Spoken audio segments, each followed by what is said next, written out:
الحمدللہ الحمدللہ وحدہ والصلاة والسلام علی من لا نبی بعد واعوذ باللہ من الشیطان الرجیم بسم اللہ الرحمن الرحیم شہر رمضان الذی انزل فیہ القرآن ھدی للناس وبینات من الھدی والفرقان بسم اللہ الرحمن الرحیم رب اشرح لی صدری ویسر لی امری واحلل عقدۃ من لسانی یفقہوا قولی۔ میرے عزیز سامعات، درس قرآن مجید میں آپ کا تہہ دل سے خیر مقدم ہے۔ السلام علیکم ورحمۃ اللہ وبرکاتہ۔ وعلیکم السلام ورحمۃ اللہ وبرکاتہ۔ کیسے آپ سبھی لوگ؟ الحمدللہ۔ روزہ بہت اچھی طرح سے گزر رہا ہے رمضان المبارک میں انٹینسیو عبادات کے ساتھ۔ الحمدللہ۔ معلوم ہے شدت کی گرمی ہے، سب کے چہرے پر عجیب عجیب اثرات ہیں، لیکن اس کا اجر بھی اتنا ہی زیادہ ہے، اور آپ کے منہ میں جو اسمیل آ جاتی ہے نہیں کھانے پینے سے، وہ اللہ کے نزدیک مشک کی خوشبو سے زیادہ بہتر ہے۔ تو اللہ سے دعا ہے کہ وہ آپ کے عبادات اور صیام کو قبول کرے۔ اللہ تعالیٰ آپ کو اچھا رکھے تاکہ مزید جتنے دن بچے ہیں رمضان المبارک کے، اس میں بھی اچھی عبادات اور اچھی طرح سے روزہ بھی رکھ سکیں۔ اللہ تعالیٰ سے دعا ہے کہ آپ شب و روز ایمان اور اعمال صالحات میں ترقی کریں، اور اس ماہ مبارک کے جانے سے پہلے اللہ تعالیٰ ہماری اور آپ کی مغفرت فرما دے، آمین۔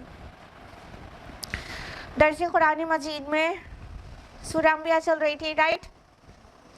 سورہ انبیاء کی کس آیت تک ہم لوگوں نے لاسٹ ٹائم مکمل کیا تھا؟ کسی کو یاد ہے؟ بتائیے جلدی سے۔ آیت نمبر 90 تک نا؟ آج ہم لوگ آیت نمبر 91 آن ورڈز جانیں گے انشاءاللہ، لیکن اس سے پہلے ایک چھوٹا سا ریویژن۔ تو سورہ انبیاء وہ سورہ ہے جس میں کئی انبیاء علیہ السلام کے قصص بہت مختصر میں بیان کیے گئے ہیں۔ تو بہت سارے نبیوں کا ذکر کرنے کے بعد ہم لوگ نے جو لاسٹ ٹائم کیا تھا وہ یہ جانا تھا کہ اور ذُنُّون کس کو کہا گیا؟ مچھلی والا؟ یونس علیہ السلام کو۔ ایگزیکٹلی، اتنا سیم کے کیوں بتا رہے؟ بالکل صحیح بتا رہے ہیں۔